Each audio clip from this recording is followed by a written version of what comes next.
واقعہ کربلا تاریخ کا دردناک واقعہ ہے۔ یہ اقتدار کی جنگ نہیں تھی، اقدار کی جنگ تھی۔ دو شخصیتوں کی لڑائی نہیں تھی، دو نظریات کا ٹکراؤ تھا۔ یہ حق اور باطل کا معرکہ تھا۔ یزید ظلم کا استعارہ ہے، حسین ابن علی امن کی علامت ہے۔ یزید جبر کا پتلا ہے، حسین صبر کا پیکر ہے۔ یزید اپنی بدطینت فطرت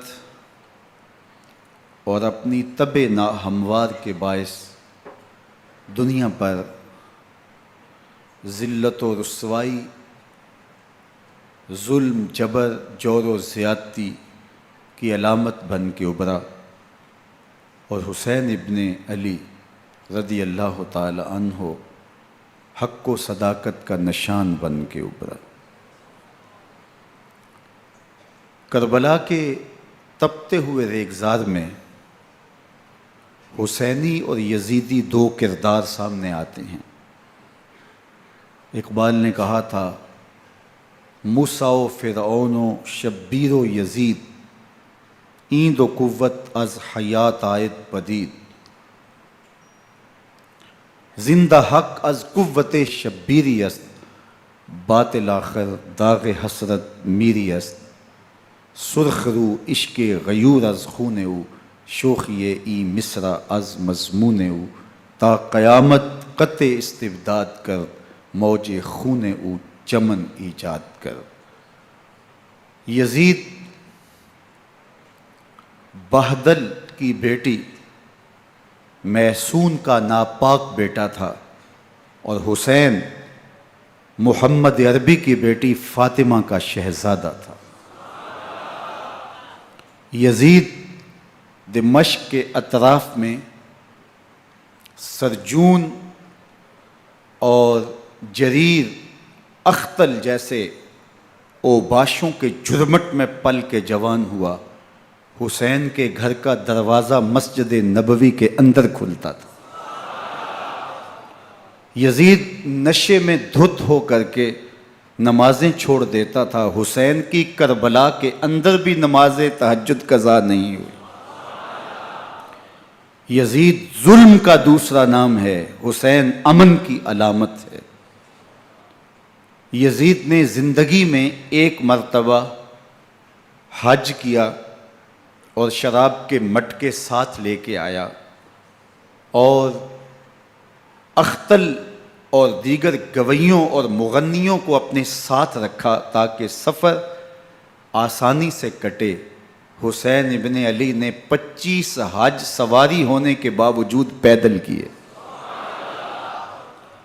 یزید حج بیت اللہ کے بعد مدینہ المنورہ آیا اور شراب کی ایک مجلس بپا کی۔ حضرت امام حسین رضی اللہ تعالی عنہ جب وہاں پہنچے تو شراب کی پھیلی ہوئی بدبو کو محسوس کرتے ہوئے فرمایا، یہ بو کیسی ہے؟ تو نشے میں دھت یزید بولا، یہ شام میں بنتی ہے، اور ایک جام منگوایا اور اس کو پیتے ہوئے دوسرا جام حضرت امام حسین رضی اللہ تعالی عنہ کی طرف بڑھاتے ہوئے کہا، ابا عبداللہ لیجئے۔ تو حضرت امام حسین رضی اللہ تعالیٰ عنہ نے فرمایا، میں اس کی طرف دیکھتا بھی نہیں ہوں، اور پھر وہ عشقی اشعار پڑھنے لگا۔ جب یزید کی شراب نوشی کا منظر امام حسین رضی اللہ تعالیٰ عنہ اپنی آنکھوں سے دیکھ چکے تھے، تو مجھے بتاؤ یزید کے ہاتھ پہ امام حسین کا پاک ہاتھ کیسے آتا؟ حضرت امام حسین رضی اللہ تعالیٰ عنہ جس ماحول میں پلے تھے، جس ماحول میں پرورش پائی تھی، جس ماحول میں رہے تھے، وہ پاکیزہ اور تقدس مآب ماحول تھا۔ اور یزید کبھی اطراف دمشق میں، کبھی غوطہ میں، کبھی الخضرہ محل میں، اور کبھی کہاں داد عیش دیتا رہا اور لہو و لعب کے اندر مصروف رہا، اور اس کی زندگی ان چیزوں سے عبارت تھی۔ وہ محرمات کو حلال قرار دیتا، شراب نوشی اس کی ہڈیوں میں رچی ہوئی تھی، اور شریعت بیضا کا مذاق اڑایا کرتا۔ اور حسین ابن علی رضی اللہ تعالی عنہ کی دوستیاں جن لوگوں سے تھی وہ عبداللہ ابن عباس تھے، عبداللہ ابن عمر تھے، حضرت عبد الرحمن بن ابو بکر رضی اللہ تعالی عنہ تھے۔ یزید تو جوا کھیلتا رہا، یزید تو قمار بازی کرتا رہا، یزید تو شراب نوشی کرتا رہا، اور حسین ابن علی مسجد نبوی کے ممبر میں حضور کے پہلوؤں میں بیٹھتے رہے۔ زمانے نے وہ منظر دیکھا کہ سرخ رنگ کے جوڑے پہنے ہوئے حسنین کریمین حجرہ فاطمہ سے نکلتے ہیں، کم عمری کی وجہ سے کبھی گرتے ہیں کبھی سنبھلتے ہیں، اور آقا کریم خطبہ ارشاد کر رہے ہیں، خطبہ چھوڑ کے حضور نے شہزادوں کو اٹھا لیا۔ وہ منظر بھی زمانے نے دیکھا۔ حضرت عبداللہ بن شداد کہتے ہیں کہ حضور سجدے میں تھے اور سجدہ اتنا طویل ہو گیا، ہمیں لگا یا تو وحی کا نزول ہو رہا ہے یا پھر اللہ کا حکم آ گیا اور اللہ کے محبوب کی روح قبض کر لی گئی۔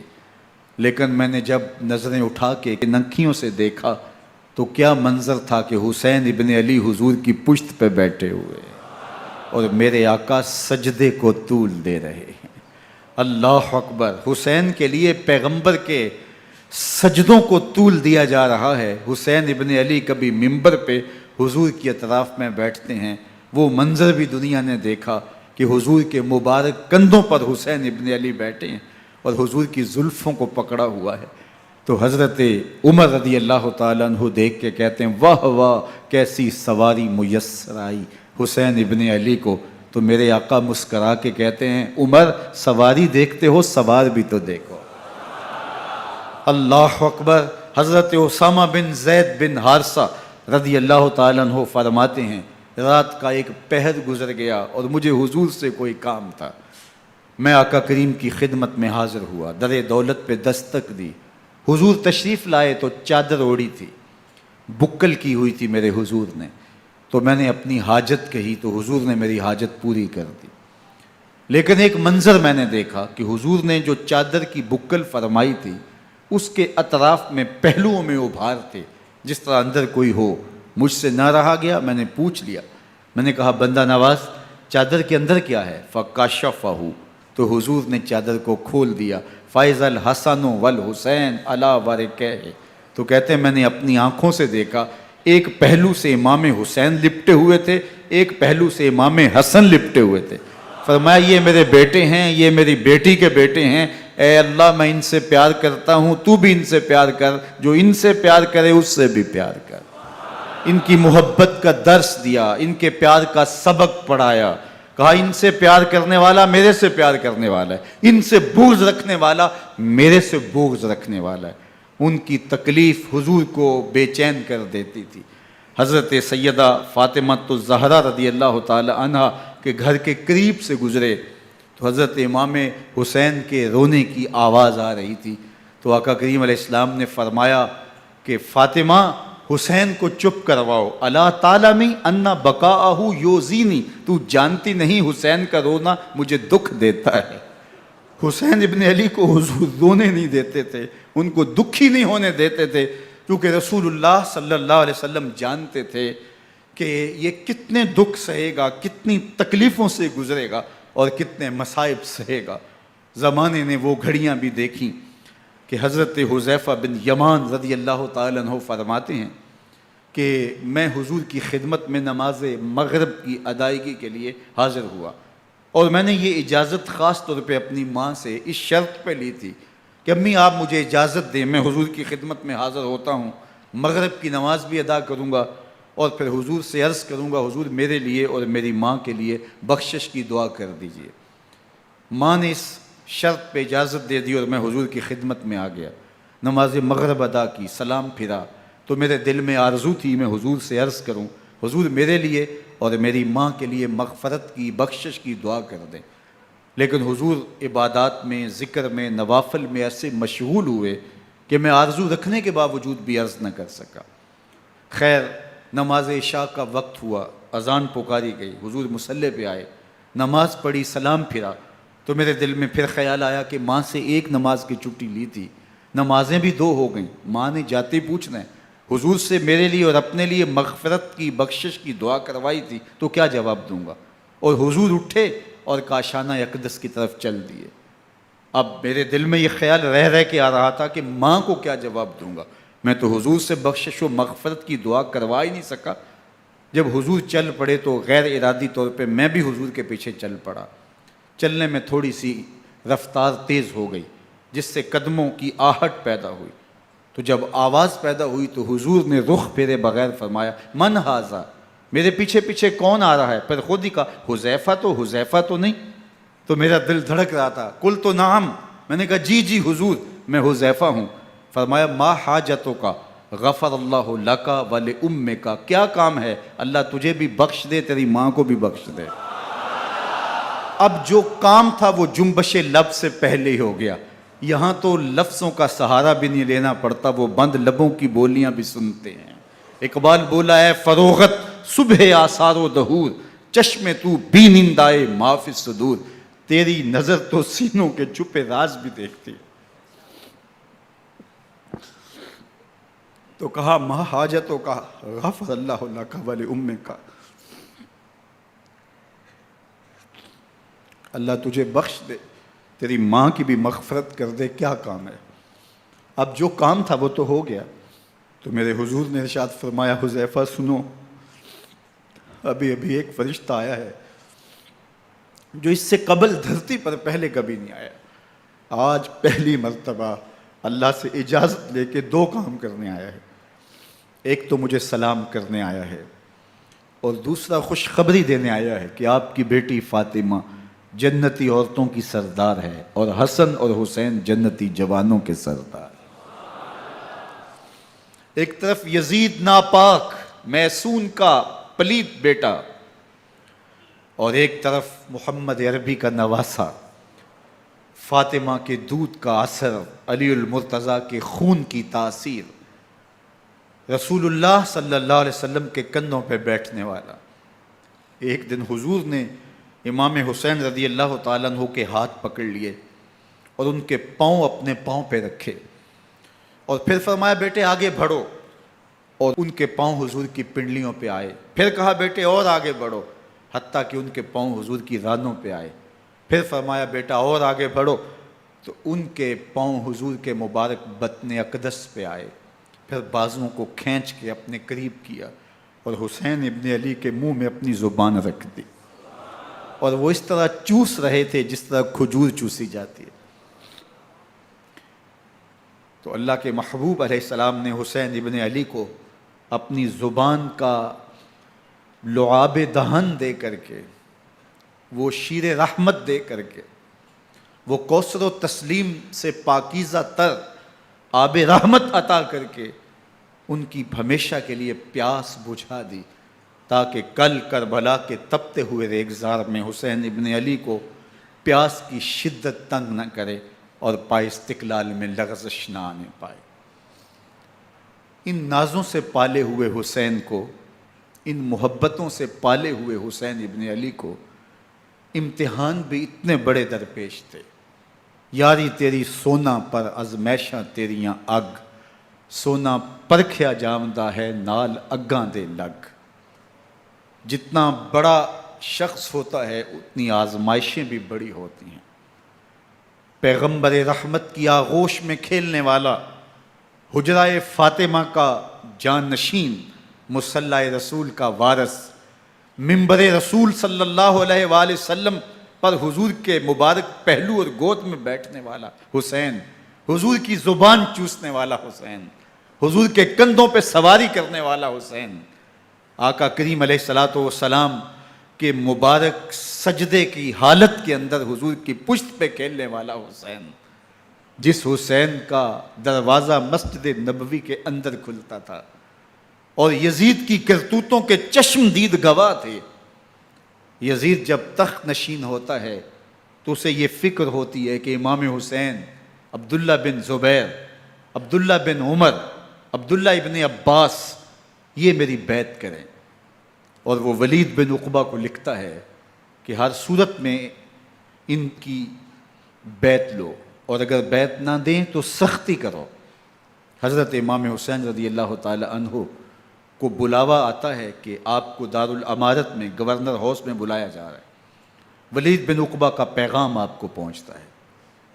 آپ اس وقت فرماتے ہیں کہ اس وقت جو پیغام پہنچا ہے وہ کسی خطرے سے خالی نہیں ہے، تو کچھ سواروں کو ساتھ لیا، کہا تم دارالامارت کے باہر کھڑے رہنا، اگر میری آواز بلند ہوئی تو اندر آ جانا، ورنہ تم انتظار کرنا۔ آپ اندر گئے۔ ولید بن عقبہ نے مروان کو بھی بلایا تھا۔ مروان بن حکم یہ گورنر مدینہ ولید سے پہلے رہ چکا ہے، تو اس نے مشورہ دیا کہ سختی کی جائے۔ خیر ولید بن عقبہ نے کہا کہ یہ خط ہے، حضرت امیر معاویہ کا انتقال ہو گیا اور یزید تخت نشین ہوا ہے، لہٰذا وہ آپ سے بیعت کا مطالبہ کرتا ہے۔ تو حضرت امام حسین رضی اللہ تعالیٰ عنہ نے فرمایا کہ میرے جیسا شخص یوں چھپ کے بیعت نہیں کر سکتا، اور آپ واپس پلٹے۔ مروان بن حکم نے ولید بن عقبہ کو کہا کہ یہ موقع ہے جانے نہ دیا جائے، اگر یہ نکل گئے تو دوبارہ تم قابو نہیں پا سکو گے، اور انہیں یہیں قتل کر دیا جائے۔ حضرت امام حسین رضی اللہ تعالیٰ عنہ نے یہ بات سن لی۔ کہتے ہیں حضرت امام حسین انہی قدموں کے بل واپس پلٹے اور مروان بن حکم سے مخاطب ہو کے کہا، مروان کیا بول رہا ہے؟ وہ خاموش ہو گیا۔ فرمایا تو جانتا نہیں ہم کون ہیں؟ آنا حسین ابن علی ابن ابی طالب، میں حسین ہوں، میں علی کا بیٹا ہوں، ہمارے گھر میں قرآن اترتا رہا ہے، وحی کا نزول ہوتا رہا ہے، اور یزید فاسق ہے، فاجر ہے، مسلمانوں کا قاتل ہے اور شرابی ہے، میں ڈنکے کی چوٹ پہ یزید کی بیعت سے انکار کرتا ہوں۔ بس حیدری کچھار سے محمدی شیر نکل آیا ہے۔ اب اوسان خطا ہو گئے، راستہ چھوڑ دیا، واپس آئے، سیدہ زینب سے ملے، کہا مدینے کو چھوڑنا پڑے گا۔ کہا بھیا کیا ہوا؟ کہا یزید بیعت لینے پہ مصر ہے اور میں کسی صورت بھی بیعت نہیں کروں گا۔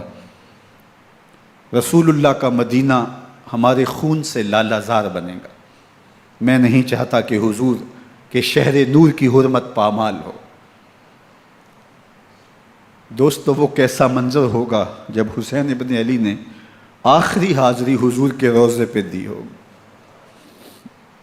حاجی یا معتمر 10 دن کے لیے، 8 دن کے لیے، 20 دن کے لیے مدینہ المنورہ عارضی سکونت اختیار کرتا ہے، اور حضور کے روضہ انور سے، اس شہر نور سے، ان گلیوں سے، ان بام و در سے ایسا مانوس ہو جاتا ہے کہ جب واپس پلٹ رہا ہوتا ہے ان دعاؤں کے ساتھ کہ دوبارہ آنا بھی نصیب ہو، اور اسے لگتا ہے کہ میں دوبارہ بھی بلایا جاؤں گا، لیکن اس کے باوجود شہر حبیب چھوڑنا قیامت سے کم نہیں ہوتا۔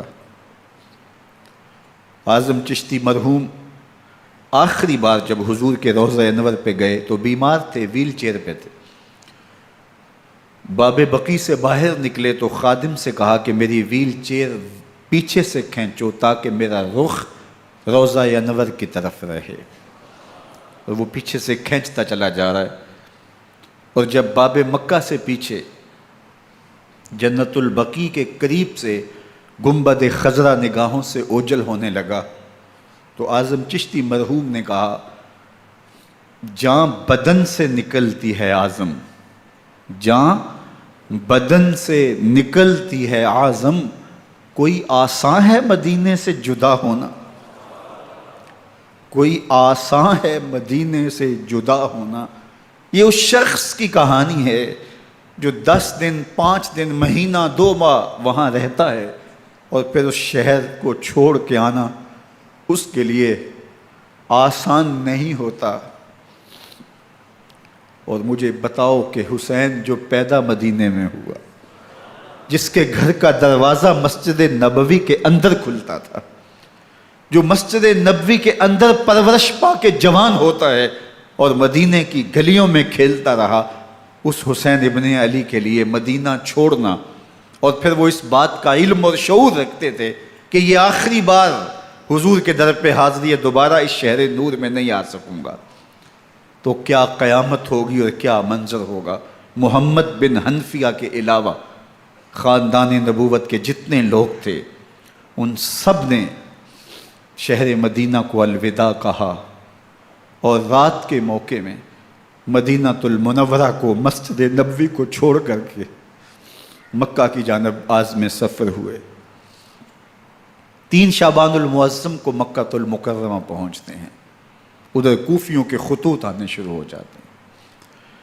حضرت امام حسین رضی اللہ تعالیٰ عنہ مسلم بن عقیل رضی اللہ تعالیٰ عنہ کو صورتحال معلوم کرنے کے لیے بھیج دیتے ہیں۔ 40,000 کوفی آپ کے ہاتھ پہ بیعت کر لیتے ہیں۔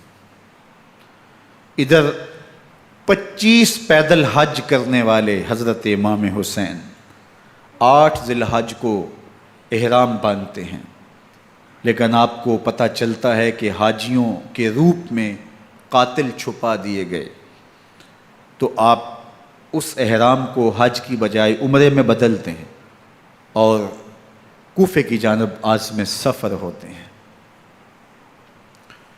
کائنات والو، ذرا سینے پہ ہاتھ رکھ کے دیکھو کہ یہ کتنا مشکل مرحلہ تھا۔ اس دین کی آبرو کو بچانے کے لیے حضرت امام حسین رضی اللہ تعالیٰ عنہ نے کتنا بڑا قدم اٹھایا۔ آپ کے بہی خواہ، دوست، احباب عبداللہ بن عمر یہ سارے روکتے ہیں۔ عبداللہ بن عباس کہتے ہیں حضرت نہ جائیے، الکوفی لا یوفی، کوفی کبھی وفا نہیں کرتے، آپ کے والد کو وہاں شہید کیا گیا، لیکن آپ ایک فرض کو نبھانے جا رہے ہیں۔ میرے غم گسارو، میرے مہربانوں، نہ روکو مجھ کو جانے دو، مجھے نانے کے دی کی ڈوبتی کشتی بچانے دو، میں جاتا ہوں کہ دنیا پر وفا کا نام رہ جائے، میں رہوں نہ رہوں پر عظمت اسلام رہ جائے۔ میں نہیں جاتا تو نبی کے گھر کی آن جاتی ہے، میں نہیں جاتا تو نبی کے گھر کی آن جاتی ہے، تمہارا دین جاتا ہے، میری غیرت ایمان جاتی ہے۔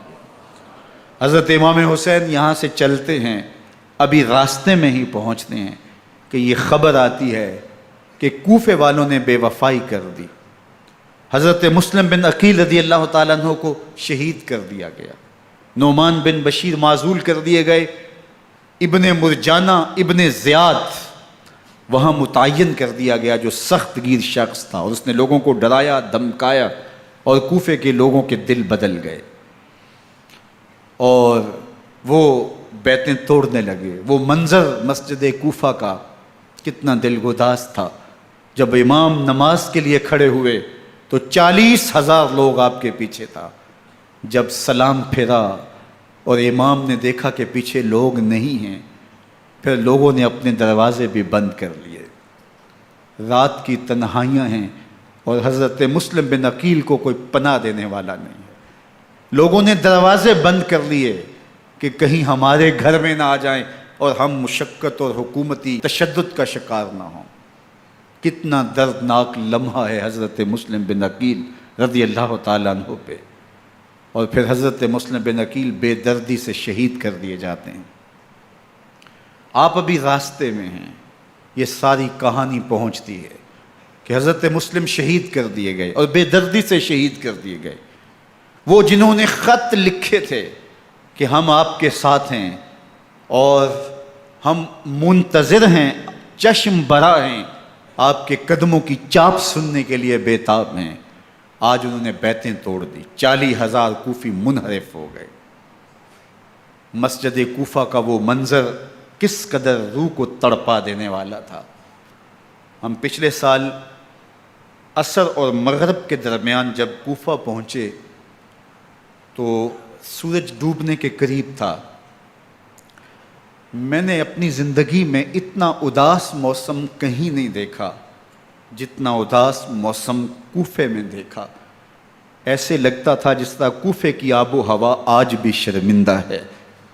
جو مسلم بن عقیل اور خاندان نبوت کے ساتھ اہل کوفہ نے کیا، حضرت امام حسین رضی اللہ تعالیٰ عنہ کو ان کے بہی خواہوں نے، اعزاء نے، اقربا نے، دوستوں نے، آوان و انصار نے، ساتھیوں نے کہا کہ حضرت حالات یکسر تبدیل ہو گئے، اب ہمیں مراجعت کر جانی چاہیے، واپس پلٹ جانا چاہیے۔ تو حضرت امام حسین کافی سوچ بچار میں رہے، پھر اس کے بعد آپ نے فیصلہ کیا کہ ہم آگے بڑھیں گے۔ دوستوں نے کہا کہ حضرت اگر آپ آگے بڑھیں گے تو ہمیں لگتا ہے کہ وہ آپ کے ساتھ سلوک اچھا نہیں کریں گے اور آپ بچوں کے سامنے پیاس سے شہید کر دیے جائیں گے۔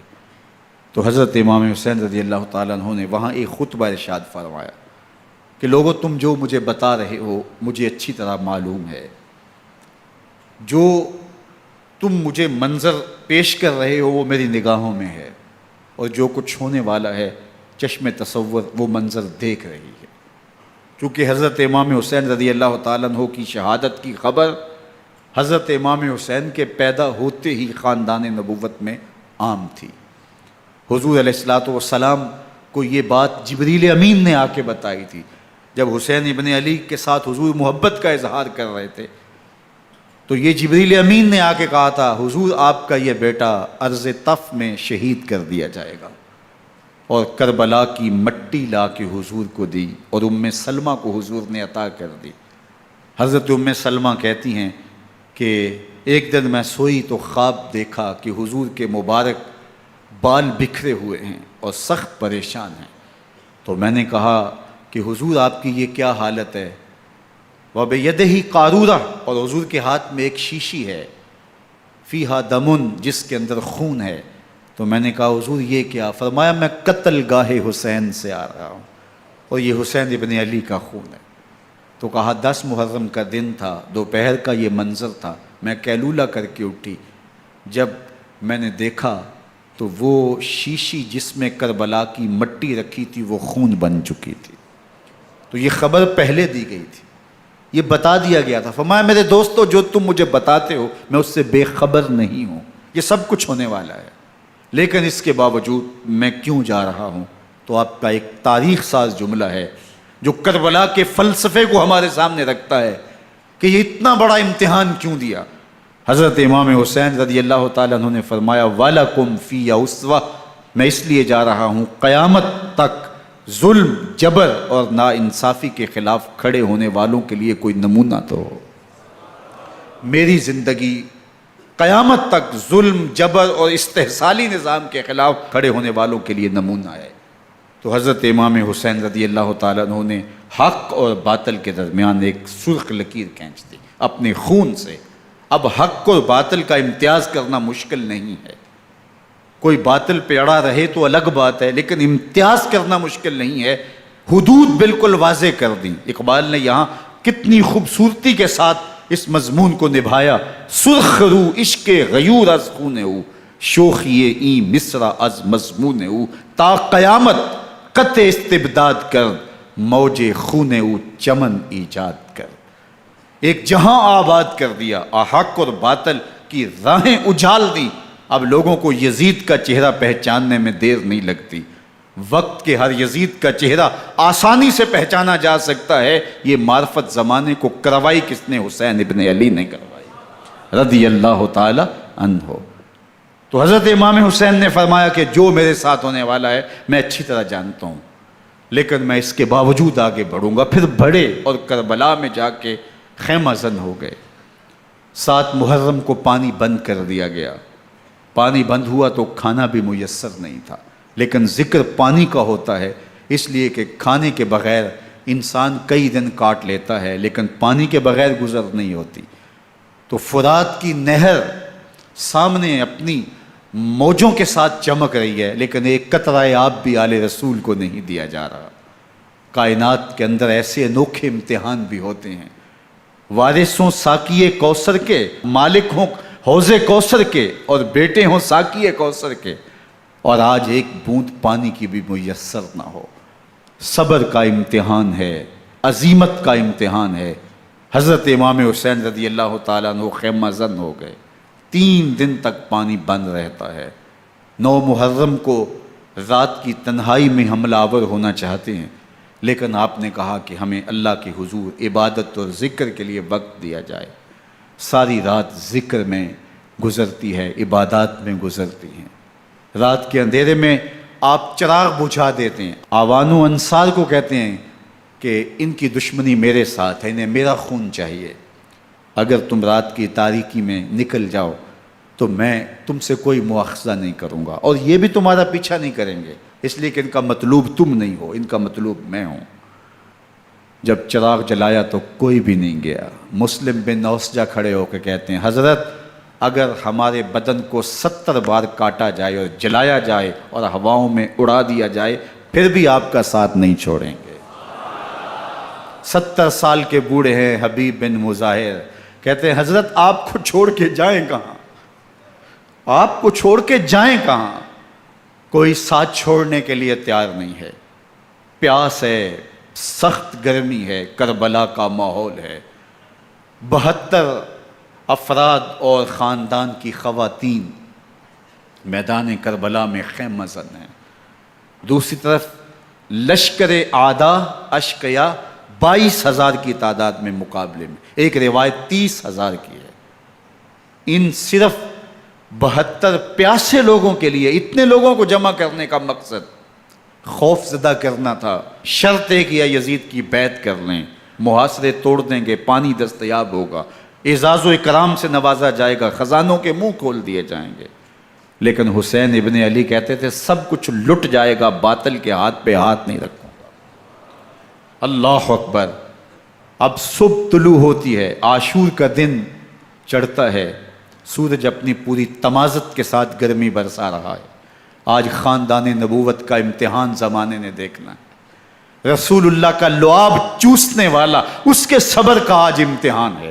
حضور کے کندھوں پہ کھیلنے والے حسین کا آج امتحان ہے۔ اللہ اکبر۔ حسین ابن علی تمام حجت کرتے ہیں میں نے تمہارا کچھ نہیں بگاڑا، میں نے کسی کا خون نہیں کیا، میں نے کوئی زیادتی نہیں کی، تم کیوں میرے قتل کے در پہ ہو؟ تم جانتے نہیں میں کون ہوں؟ میں تمہارے نبی کا نواسا ہوں، رسول اللہ صلی اللہ علیہ وآلہ وسلم کے کندھوں پہ کھیلتا رہا ہوں، حضور کا لعاب چوستا رہا ہوں، اور میں بوسہ گاہ رسول صلی اللہ علیہ وآلہ وسلم ہوں۔ لیکن ان اشقیاء کے دل پر کوئی چیز اثر انداز نہیں ہوتی۔ ایک ہور ہے، اللہ اس کے دل میں نرمی ڈالتا ہے۔ پہلے تو امام حسین کو گھیر کے لے کر کے آتا ہے، لیکن بعد میں وہ قافلہ یزید سے قافلہ حسین کی طرف آ جاتا ہے۔ امام حسین فرماتے ہیں تو دنیا میں بھی ہور ہے، آخرت میں بھی ہور ہے، آزادی مل جاتی ہے۔ باقی 22,000 کا لشکر جرار امام حسین کے قتل کے در پہ ہے۔ پھر تاریخ نے خاندان نبوت کا وہ انوکھا امتحان دیکھا۔ حضرت امام حسین کے بچے بالخصوص خواتین پیاس کی شدت میں حلق خشک ہیں۔ حضرت سکینہ تڑپ کے اپنے باپ سے کہتی ہیں کہ مجھے 6 ماہ کے علی اصغر کی پیاس نہیں دیکھی جا رہی۔ بچے کو ہاتھوں پہ اٹھاتے ہیں اور نہر فرات کے کنارے پہنچ کے فرماتے ہیں اشقیاء سے مخاطب ہو کے تمہارا معاملہ میرے ساتھ ہے، اس 6 ماہ کے بچے نے تمہارا کچھ نہیں بگاڑا، اور چلو بھر کے اس کا حلق سیراب کرنا چاہتے ہیں۔ ایک 2 شاخہ تیر آتا ہے جو حضرت علی اصغر کے گلے کو چیر دیتا ہے۔ راوی لکھتے ہیں کہ وہ عام تیر نہیں تھا، جانوروں کو شکار کرنے کے لیے جو بڑے تیر ہوتے ہیں وہ 2 شاخہ تیر تھا۔ وہ گردن کو کاٹ دیتا ہے، خون بہنے لگتا ہے، گردن لٹک جاتی ہے۔ حضرت امام حسین وہ بہتا ہوا خون اپنے چلو میں لیتے ہیں اور آسمان کی طرف اچھال کے کہتے ہیں مالک حسین کی یہ قربانی بھی قبول فرما۔ یہ تماشا لب بام نہیں ہے۔ بچہ بیمار ہو، ڈاکٹر جواب دے دیں، ماں باپ کے ہاتھ پھول جاتے ہیں۔ زندگی کی سانسیں ابھی چل رہی ہوتی ہیں، لیکن ڈاکٹر کہے کہ یہ میرے بس کا روگ نہیں ہے، کہیں اور لے جاؤ، تو زندگی کا لف و نشر غیر مرتب ہو جاتا ہے۔ میں سلام پیش نہ کروں حسین ابن علی کو، 6 ماہ کا علی اصغر ہاتھوں میں دم توڑتا ہے، گردن لٹک جاتی ہے، خون بہہ رہا ہے۔ اب خیموں کی طرف بڑھ رہے ہیں، لیکن زبان پہ شکایت نہیں ہے۔ کہتے ہیں مالک حسین کی یہ قربانی قبول کر لے۔ اب خیموں کی طرف آنا، شہر بانوں ام رباب سیدہ زینب حضرت سکینہ سلام اللہ علیہا کا سامنا کوئی آسان کام نہیں تھا، لیکن حسین ابن علی آتے ہیں، شہزادے کو یہاں خیموں کے قریب رکھ کے کہتے ہیں کہ یہ حوض کوثر سے سیراب ہو گیا ہے۔ اللہ اکبر، کوہرام مچ جاتا ہے خیموں کے اندر، کیا منظر ہوگا اور ان کو کن الفاظ کے پیرائے میں ڈھال کر کے ان کیفیات کو بیان کیا جا سکتا ہے جو اہل بیت کے خیموں کے اندر علی اصغر کی شہادت کے بعد کا منظر رقم ہو رہا ہوگا۔ اللہ اکبر، ادھر اشکیا آوازیں دے رہے ہیں، مبارزت کے لیے پکار رہے ہیں۔ زمانے نے پھر وہ منظر بھی دیکھا کہ جوان بیٹے کو 18 سال کی کمائی حضرت امام حسین میدان عمل میں بھیج رہے ہیں۔ وہ علی اکبر جو حسین کا نور نظر ہے، آنکھوں کا قرار ہے، دل کی تسکین ہے۔ اور پھر حضرت علی اکبر جب گھوڑے کی زین سے فرش زمین پہ گرتے ہیں تو باپ کو آواز دیتے ہیں، اور حضرت امام حسین جو ہے وہ آگے جا کے بیٹے کی لاش اٹھاتے ہیں۔ اللہ اکبر، 18 سال کے بیٹے کی لاش کو کندھوں پہ اٹھا کے خیموں تک لاتے ہیں اور ہاتھ پھیلا کے کہتے ہیں مالک حسین کی یہ قربانی بھی قبول فرما۔ کبھی قاسم بن حسن کی لاش اٹھا کے لاتے ہیں، کبھی اون و محمد کی لاشیں اٹھا کے لاتے ہیں، بھتیجوں کی، بھانجوں کی، بھائی عباس کے کٹے ہوئے بازو اور زخموں سے چھدا ہوا لاشا۔ کیا کیا قیامتیں تھیں جو اس کربلا کے ایک میدان کے اندر نہیں توڑی گئیں۔ حضرت امام حسین پر دکھ پہ دکھ، تکلیفوں پہ تکلیفیں۔ اب 71 لاشیں اٹھا کے خیموں تک پہنچا چکے، اور ادھر مبارزت کی دعوت دی جا رہی، آؤ میدان عمل میں آؤ، اب دیر کیوں کر رہے ہو۔ رسول اللہ کا حرم، رسول اللہ کی شہزادیاں جو نازوں میں پلی تھیں، وہ کلیاں جو شبنم کا بوجھ بھی گوارا نہیں کر سکتی تھی، آج مصیبتوں کے پہاڑ ٹوٹ گئے۔ حضرت امام حسین کبھی شہربانوں کو، کبھی ام رباب کو دلاسا دیتے ہیں، کبھی حضرت زینب کو کہتے ہیں۔ حضرت زینب کربلا کے اس میدان کے اندر بڑے حوصلے کے ساتھ اپنے بھائی کے ساتھ کھڑی رہی، اپنے 2 بیٹے راہ خدا میں پیش کیے، ان کی لاشیں وصول کیں، لیکن زینب جس جرأت کے ساتھ، جس پامردی کے ساتھ اس سارے منظر کو حوصلے کے ساتھ سہتی رہی، وہ یقیناً حوصلہ سیدہ زینب سلام اللہ علیہا کا ہی ہے۔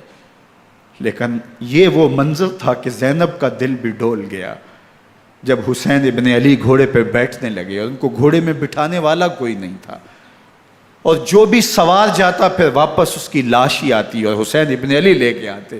آج حسین ابن علی جا رہے ہیں، زندگی کا سارا سرمایہ لٹ رہا ہے، حضرت زینب سلام اللہ علیہا سنبھل نہیں رہی۔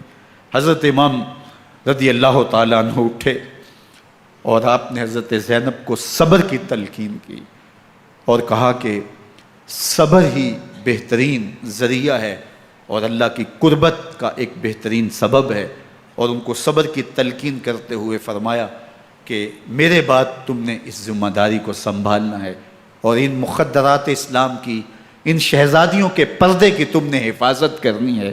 اور پھر گھوڑے کی زین کس کے امام حسین لشکر اشکیا کی طرف بڑھتے ہیں۔ اب خیموں سے سسکیوں کی آواز آ رہی ہے، ان کا سردار، ان کا تاجدار آج سب کو چھوڑ کے کربلا کے میدان کی طرف بڑھ رہا ہے۔ جرم کیا کیا، قصور کیا کیا، اس نے کیا زیادتی کی کہ آج نیزوں اور انیوں کے مقابلے میں 22,000 کا لشکر حضرت امام حسین پہ ٹوٹ پڑتا ہے۔ آپ پھر اتمام حجت کرتے ہیں، میں نے کسی کو قتل نہیں کیا، خون ناحق نہیں بہایا، میرے خون کے درپے کیوں ہو، اپنی آخرت کیوں برباد کرتے ہو، تم جانتے نہیں میں کون ہوں، میں تمہارے نبی کا نواسا ہوں۔ لیکن ابن زیاد کہتا ہے مقابلے میں آؤ۔ پھر حضرت امام حسین رضی اللہ تعالیٰ عنہ مقابلے میں آتے ہیں، اور جب گھوڑے کو ایڑ لگا کے دشمن اشقیاء پہ ٹوٹتے ہیں تو پھر ایسا منظر ہوتا ہے کہ وہ بھیڑ بکریوں کی طرح آگے بھاگتے ہیں۔ 71 زخم کلیجے پہ لیے شجاعت کا یہ پیکر جب میدان میں آتا ہے، آواز آتی ہے یہ کون ذی وقار ہے، بلا کا شاہ سوار ہے، لباس ہے پھٹا ہوا غبار سے اٹا ہوا، تمام جسم نازنی چھدا ہوا کٹا ہوا، یہ نبی کا نور عین ہے، یہ بالیقین حسین ہے، یہ حسین ابن علی ہے رضی اللہ تعالیٰ عنہ۔ پھر چاند بادلوں میں گھر جاتا ہے، شامی غنڈے تیر برساتے ہیں، تلواروں سے آپ کے بدن پر ضربیں لگاتے ہیں اور نیزوں سے آپ کے بدن کو پرو دیتے ہیں۔ جب آپ کا پیراہن بعد میں اتارا گیا تو آپ کے پیراہن میں 122 سوراخ تیروں کے تھے، 33 زخم تلواروں کے اور 34 گھاؤ نیزوں کے تھے۔ جب گھوڑے کی زین سے فرش زمین پر آئے، بدن چھلنی تھا، زخم زخم سے خون بہ رہا تھا، 3 دن کا پیاسا حسین، اللہ اکبر، بدن زخموں سے چور، 71 لاشیں کلیجے پہ لیے، مخدرات اسلام کے پردے کا خیال دل میں الگ ہے، لیکن گھوڑے کی زین سے جب فرش زمین پہ امام حسین آتے ہیں، زبان پہ ہائے نہیں، نالا و شیون نہیں، چیخ و پکار نہیں، آتے ہی پیشانی سجدے میں رکھتے ہیں اور پکارتے ہیں اللہم ردن بقضائک وصبرن علی بلائک تسلیمن لامرک سبحان ربی الاعلی۔ مالک گھر لٹا کے، بچے لٹا کے، خاندان سب کچھ قربان کر کے، اپنے بدن کو زخموں سے چھلنی کروا کے، تیروں اور نیزوں کی انیوں سے اپنے آپ کو زخمی کروا کے، تیرے حضور سر جھکا کے یہ اقرار کرتا ہوں کہ حسین تیری تقدیر پہ راضی ہے، مالک تو بھی بتا، تو بھی حسین پہ راضی ہوا ہے کہ نہیں ہوا؟ آواز آ رہی ہے، اس پیاسے پر علی شیر خدا کو ناز ہے، اس نواسے پر محمد مصطفیٰ کو ناز ہے، اوروں نے بھی سجدے کیے پر اس کا عجب انداز ہے، اس نے وہ سجدہ کیا جس پر خدا کو ناز۔ حسین ابن علی رضی اللہ تعالیٰ عنہ کا سر انور دستے قاتل نے تب کاٹا جب وہ سجدے میں جھکا ہوا تھا۔ یزید نے کہا میں بیعت لوں گا، امام حسین نے کہا کبھی بھی نہیں دوں گا، یہ سر کٹ سکتا ہے جھک نہیں سکتا۔ سر کاٹ کے نیزے کی نوک پہ چڑھا دیا گیا اور یہ اس بات کا اعلان تھا کہ ہم جیت گئے اور حسینی ہار گئے، اور لشکر یزید میں غوغا مچ گیا، نقارے بجنے لگے کہ ہم جیت گئے، دیکھو امام حسین شہید کر دیے گئے، اور سر کاٹ کے نیزے کی نوک پہ چڑھایا گیا۔ لیکن لشکر یزید سے ہی آواز آئی یہ کیسا سر ہے جو کٹ کے بھی سر بلندی ہے، کٹ گیا ہے پھر بھی اونچا ہے، اللہ اکبر، یہ سر سجدے میں کٹا ہے، رب کے حضور عبادت کی حالت میں کٹا ہے، حسین آج بھی سجدے میں ہے، اللہ اکبر، حسین آج بھی سجدے میں ہے، بلکہ کٹے ہوئے سر کا رخ زمین کی جانب تھا اور کٹی گردن آسمان کی طرف، یوں نیزے پہ پرویا گیا، اللہ اکبر۔ ایک شاعر نے نقشہ کھینچا، بآنکھ سر نیزے پہ اور سوئے زمین ہے روح، یعنی سجدہ ثانی کی ہے آرزو۔ رکعت کے 2 سجدے ہوتے ہیں، ابھی ایک سجدہ ہوا تھا کہ دست قاتل نے سر کاٹ دیا، کہا حسین کی پیشانی میں دوسرے سجدے کی تمنا مچل رہی ہے۔ یہ تھا حسین ابن علی کا سجدہ، ساری زندگی رب کے حضور سجدہ قضا نہیں ہونے دیا۔ آج پانی نہیں ہے، اللہ اکبر، آج تیمم کر لیتے ہیں، آج اپنے خون کو اوڑھ کر کے حسین نے اپنی پیشانی اپنے مالک کے حضور جھکا کر کے عظیمت کی وہ انوکھی داستان رقم کر دی کہ صدیاں گزرنے کے باوجود بھی ان کی یادوں کے چراغ روشن ہیں۔ جب حضرت امام حسین اور دوسرے اعیان و انصار کو شہید کر دیا گیا تو ان کے سر نیزوں کی نوک پہ چڑھا دیے گئے، حضرت امام حسین کا کٹا ہوا سر اور باقی 71 افراد کے کٹے ہوئے سر نیزوں کی نوک پہ، اور 10 سواروں کو ابن سعد نے کہا کہ ان کو رون دو، اور گھوڑوں کی ٹاپوں تلے حضرت امام حسین رضی اللہ تعالیٰ عنہ اور ان کے آوان و انصار کو جو ہے وہ روندا گیا، حتیٰ کہ ان کی استخوان مبارک، ان کی ہڈیاں بھی چور چور ہو گئیں۔ روننے سے قبل ان کا لباس اتار لیا، ان کے کپڑے اتار لیے گئے، اللہ اکبر، کیسی دردناک گھڑیاں تھیں۔ یزید کا صرف یہی بد کرداری کا مرحلہ نہیں تھا، اس کربلا کے صحرا کے اندر یزید نے جس طرح امام حسین رضی اللہ تعالیٰ عنہ کو شہید کیا اور حضرت امام حسین کے خاندان کو شہید کیا، جب مدینہ المنورہ پر یزید نے مسلم بن عقبہ کو مقرر کیا، جس کو بزرگوں نے مصرب بن عقبہ کہا ہے، تو اس کو کہا 3 دن تک مدینے کا حرم تمہارے لیے حلال ہوگا، جو چاہو تم کرنا، اور شامی فوجوں کو اجازت ہوگی۔ تو وہاں بھی انہوں نے 10,000 تابعین اور 700 صحابہ کو شہید کیا۔ حضرت ابو سعید خدری رضی اللہ تعالیٰ عنہ گھر سے باہر نکلے، کافی بوڑھے ہو چکے تھے، تو انہوں نے حضرت ابو سعید خدری کو پکڑ لیا، کہا تم کون ہو؟ کہا مجھے ابو سعید خدری کہتے ہیں۔ تو کہا ہاں تمہارا نام سنا ہے، اور داڑھی سے پکڑ کے کھینچا اور کہا کہ ہے تمہارے پاس جو ہمیں دو؟ تو کہا کہ میرے پاس تو کچھ بھی نہیں، میں تو فقیر آدمی ہوں۔ تو ان کے گھر ان کو لے گئے، تو 2 کبوتر رکھے تھے حضرت ابو سعید خدری نے، تو وہ کبوتر لوٹ کے لے گئے۔ اللہ اکبر۔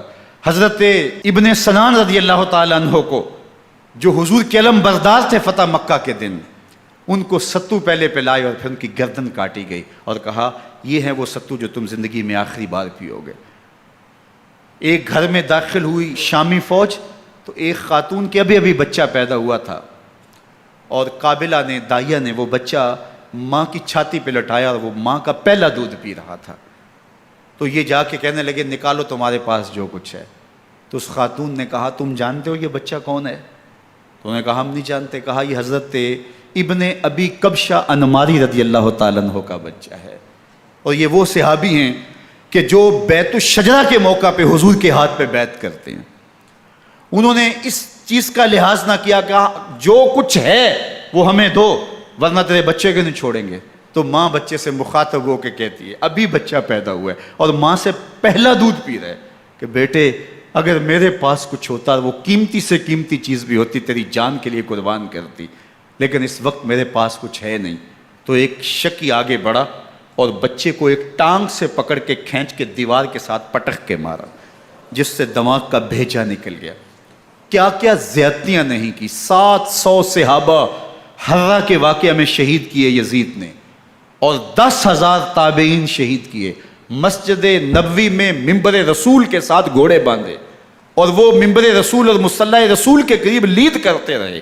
حضرت سعید عبد المسیب فرماتے ہیں میں نابینا تھا اور حضور کے روضہ انور کے پاس بیٹھا تھا، اور یزید کے سپاہی آتے، جو بھی مسجد میں نظر آتا پکڑ کے لے جاتے، مجھے نابینا سمجھ کے چھوڑ دیتے، لیکن میں پریشان تھا کہ ظہر کا وقت ہوگا، عصر کا وقت ہوگا، مغرب عشاء کا وقت ہوگا، نہ اذان، نہ اقامت، نہ جماعت، تو کیسے مجھے پتہ چلے گا کہ نماز کا وقت ہو گیا، اور کیسی میری نمازوں کا کیا بنے گا؟ میں اس فکر میں بیٹھا تھا۔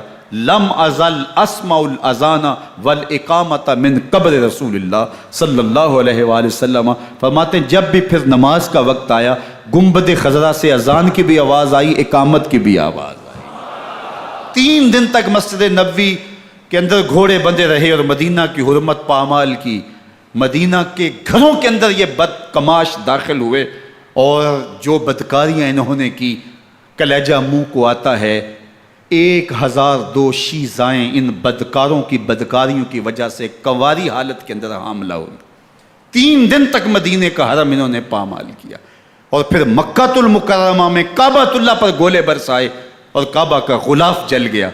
وہ تو یزید مر گیا، اور حضرت عبداللہ ابن زبیر رضی اللہ تعالیٰ عنہ نے اپنی خلافت کا اعلان کیا۔ یزید کے یہ کرتوت تھے، ادھر اہل مدینہ کو ستایا، ادھر اہل مکہ کو ستایا، اور رسول اللہ صلی اللہ علیہ وسلم کے خانوادے کی بے حرمتی اور توہین کی۔ نہ صرف انہیں قتل کیا گیا، ان کی لاشوں پہ گھوڑے دوڑائے۔ ابن سعد اور شمر جو ہے وہ خیموں میں داخل ہوا، اور مخدرات اسلام کی چادریں چھیننے کی کوشش کی۔ حضرت زینب سلام اللہ علیہ نے مخاطب ہو کے کہا ہمارے چہرے کے رکھوالے چلے گئے ہیں، ظالم تو خیال نہیں کرتا ہم رسول اللہ کی بیٹیاں ہیں۔ حضرت شہربانو، حضرت زین العابدین اور حضرت زینب سلام اللہ علیہم، ان تینوں کو ایک اونٹ پہ باندھا گیا، اور باقی اونٹوں پہ باقی سادات کو، حضور کی شہزادیوں کو باندھا گیا، رسیوں میں جکڑا گیا، اور اونٹوں پہ باندھ کر کے کوفے کی جانب آگے آگے شہیدوں کے سر چل رہے ہیں، اور پیچھے یہ قافلہ چل رہا ہے۔ اور جب یہ قافلہ وہاں سے گزرا جہاں لاشیں پڑی تھیں، امام زین العابدین 14 سال کے تھے اور بیمار تھے، اور ان کا حوصلہ نہ ہوا، وہاں غشی ان کے اوپر آنے لگی، اور وہ منظر ابن کثیر نے، باقی لوگوں سب نے لکھا ہے کہ پھر جب ان کی یہ حالت ہوئی تو پھر سیدہ زینب سلام اللہ علیہ، جنہوں نے ابھی تک بڑے حوصلے کے ساتھ ساری مشکلات کا مقابلہ کیا تھا، اب ان کے بندھن ٹوٹ گئے اور آنکھوں سے آنسو بہنے لگے، اور سیدہ زینب نے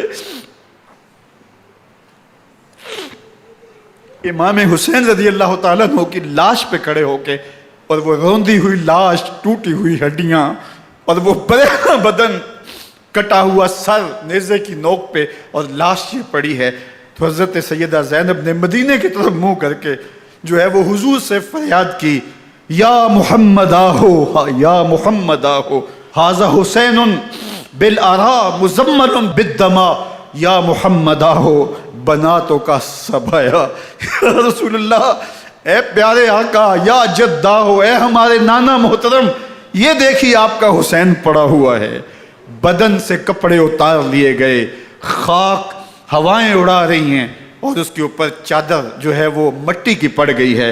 حضور آپ کی اولاد کاٹ دی گئی، اور پھر کہا بناتوں کا سبایا، حضور دیکھیے آپ کی بیٹیوں کے ہاتھ باندھ دیے گئے ہیں، اونٹوں پہ کس دیا گیا ہے، سر شہیدہ آگے آگے چل رہے ہیں، اور حضرت سیدنا امام حسین کا آگے آگے سر ہے۔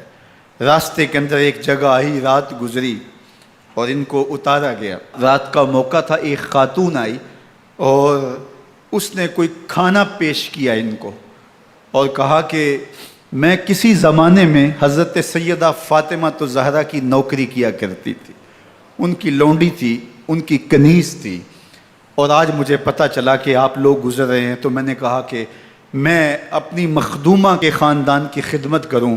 اور پھر اس نے کہا کہ اس وقت سیدہ کی گود میں ایک 6-7 ماہ کی بچی تھی جس کو زینب کہا کرتے تھے، تو سیدہ زینب نے کہا کہ اماں اگر پہچانتی ہو تو وہ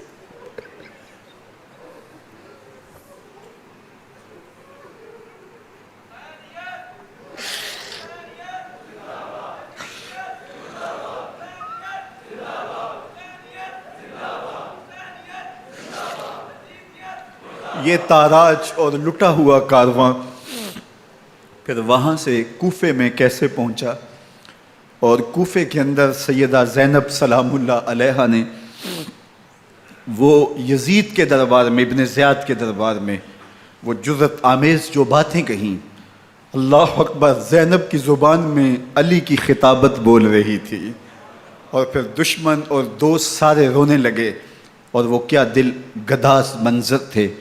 اور پھر یہ سروں کا قافلہ اور سادات کرام کا مشکیں کسی ہوئی ہیں اور اونٹوں پہ باندھے ہوئے، ان کو وہاں سے پھر قادسیہ اور قادسیہ سے پھر دمشق یزید کے دربار میں پہنچایا گیا، اور وہاں سے یہ لٹے ہوئے خانمہ برباد تاراج لوگ مدینہ المنورہ میں کیسے پہنچے، اور اہل مدینہ نے کیسے استقبال کیا، اور وہ منظر کتنا دلگداز تھا جب اہل مدینہ زینب سے پوچھتے تھے زینب حسین کہاں ہے؟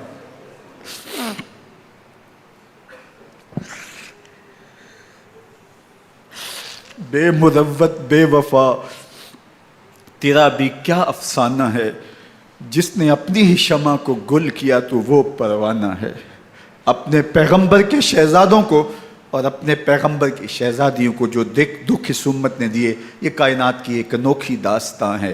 اللہ ہمیں اسوہ شبیری پہ عمل کی توفیق عطا کرے اور ان کے نقوش پاک کی برکتیں دے، اہل بیت کی محبت ہماری روحوں میں جذب کر دے، اور جس عظیمت کے ساتھ، جس حوصلے کے ساتھ انہوں نے دکھوں کو جھیلا، جو دہکتی آگ کے شعلوں پہ سویا وہ حسین، جو جواں بیٹے کی میت پر نہ رویا وہ حسین، جس نے سب کچھ کھو کے کچھ نہ کھویا وہ حسین، مرتبہ اسلام کا جس نے دوبالا کر دیا، خون نے جس کے دو عالم میں اجالا کر دیا، جو کہ سوزے غم کو سانچے میں خوشی کے ڈھال کے، مسکرایا موت کی آنکھوں میں آنکھیں ڈال کے۔